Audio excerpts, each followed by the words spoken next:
Welcome to Matters Financial, Geopolitical from a Frontier. Thank you for stopping by.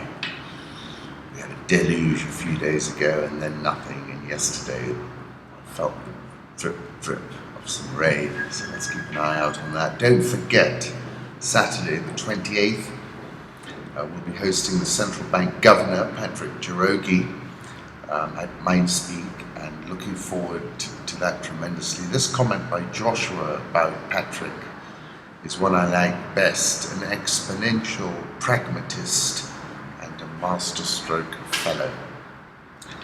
And we look forward to that enormously, and just going by the reaction on social media, so is everyone else.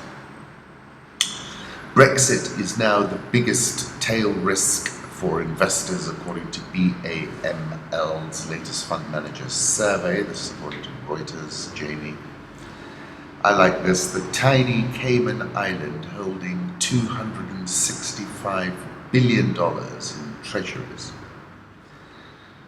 Cayman Islands, where more hedge funds are domiciled than anywhere else in the world, up 31% from a year earlier. About 60% of the world's hedge fund assets are domiciled in the Cayman Islands. Home thoughts, this looked very tasty. Why Macau has become one of the best places in the region for Japanese cuisine. And, excuse me if you are not a meat eater, as it is. It's that delicious Japanese steak that they serve. The king is not dead yet. Laurel photography, and this is of a lion. They are majestic creatures.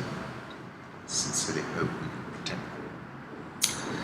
Political reflections: what the killing of Mustafa Badreddine means for Hezbollah and the future of the Middle East. There is no official record of Badreddine's existence. No passport, no driver's license or bank accounts have been found in his name, and very few photographs have been discovered. A special tribunal for Lebanon, sitting in The Hague, investigating the assassination of Lebanese Premier Rafik Hariri, described it as an untraceable ghost. And you have to admit that Hezbollah have achieved a parity of a kind with Israel, something no one else has. Canadian Prime Minister Trudeau met with the Aga Khan and put out this photograph, and that took me back to his father meeting the Aga Khan as well. Continuity. Canada has always been very forthcoming with the Aga Khan. Syria meeting of ISSG starts in Vienna, and this photograph was posted by Sabelosi on Twitter. And you know, whenever I think about Syria, I've always wanted to visit for many, many years. Damascus, of course, the mosque there, the fact that it was a pluralist society. And it's just amazing how it's just been destroyed in such a short space of time. Turkish military's influence rises again. This is an article in the Wall Street Journal. I just wanted to contrast this photo with Erdogan with his military, and a picture of Turkish President Recep Erdogan dressed as Hitler has been projected onto the walls of the country's embassy in Berlin. I imagine that's going to send him up the wall. And according to Ian Bremmer, this is Trump's new spokesman, Tony Clifton. I haven't had a chance to look into Tony, but I will do no less. He looks like Hunter S. Thompson or somebody like that. International markets, US inflation, industrial production and housing data all stronger than expected. Probability of a June rate hike more than doubles to 11%. So still, the market is seeing the chance of a June hike is negligible, though I noticed a couple of Fed members were saying it's not off the table. Let's move on to currency markets. Euro dollar 112.82, dollar index 94.76, Japanese yen 109.20, Swissy 0.9823, the pound 144.38, the Aussie 0.7273, India rupee 66.915, South Korean won, that softened up a little bit, 1182.49. The Rial holding below 350, 349.07. Egyptian pound 887.95, and the Rand really following the Gordhan President Zuma issue very closely, and we've softened up as the markets once again are considering the President rogue in that he might try and topple Gordhan, which I think would be a very bad decision, notwithstanding the fact that Molefe, who's the fellow being considered to replace him, is infinitely more accomplished than David Van Rooyen, for example. But still, I think it would be a wrong message to send at the wrong time to the markets. Dollar index, let me put up a 1-year chart. Look, we went through that 93 level I spoke about before, but I think the bull market is still intact and that you can buy this on dips. Dollar yen 109.20. My target remains 105, but we're backing up right now. There is a general consensus the Japanese are going to do something in June. Quarter one GDP rose 1.7% in Japan. A big beat, according to David Inglis, and I have to agree with him. And then what's interesting is this, the 10-year, 2-year spread in the US is at its flattest since 2007. And you basically get a curve flattening when people think that you'll probably get some easing, the markets are predicting more recessionary conditions. Deutsche Bank, Credit Suisse, and Citi credit default swaps. Take a look at this. Deutsche Bank in big trouble. Gold and silver have both performed very strongly so far this year. Gold looks to me to be consolidating in this 1250-1300 range before a run up to 1350. Put up a 1-year chart. I think you'd buy it on dips. Oil gained as much as 27 cents. The contract gained 59 cents on Tuesday, highest close since October 9th. Total volume, however, was down 30% below the 100-day moving average. Look at this 1-year chart. It looks very toppy to me. It's been looking toppy for a while. Funds swing to bullish on Robusta coffee amid dryness concerns. Speculators are bullish on Robusta coffee for the first time in almost 9 months as dry weather threatens crops in Vietnam and Indonesia, 2 of the largest producing countries. Futures have climbed almost 10% this year in London and touched the highest since August. Concerns linger over Robusta availability.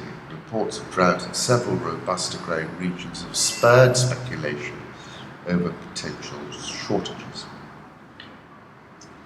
Let's look at Africa. Michael O'Hagan tweeted a video of the Ugandan opposition leader Kizza Besigye being driven away from court this morning, having been charged with treason.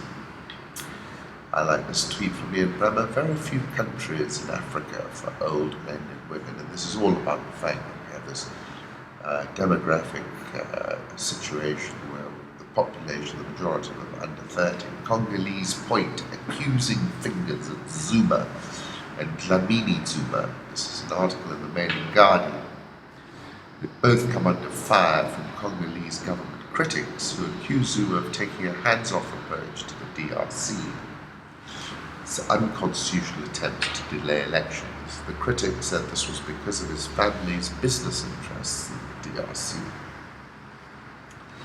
AU Commission chairperson Dlamini Zuma has also been included in the jibes after she appointed former Togolese Prime Minister Aden Kojo to mediate in the national dialogue to resolve disputes about the election.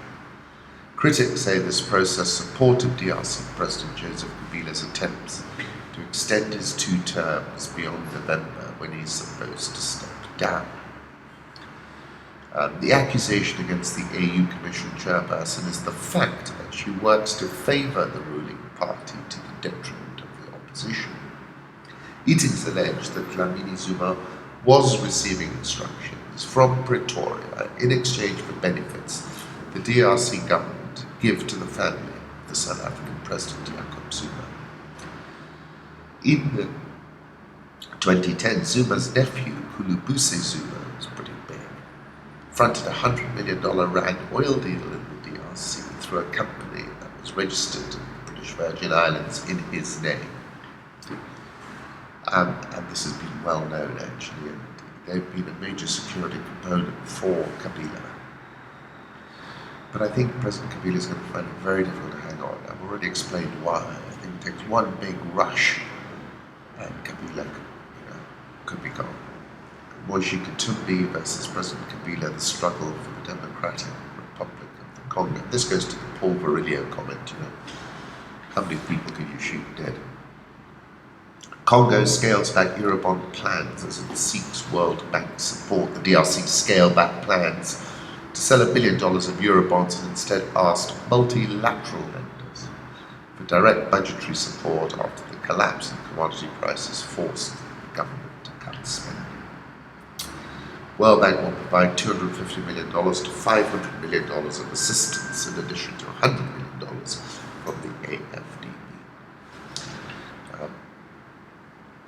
The first 4 months of 2016, the government ran a deficit of $95 million compared with a surplus of about $190 million a year earlier. We cannot maintain economic stability by only playing on the budget, by reducing expenditure. That is why the government has contacted the IMF and the World Bank. Talking about the bond, we should have launched the bond offer in April, but under current conditions we decided it would not be wise. We would have had to expect an interest rate of between 12 and 14%.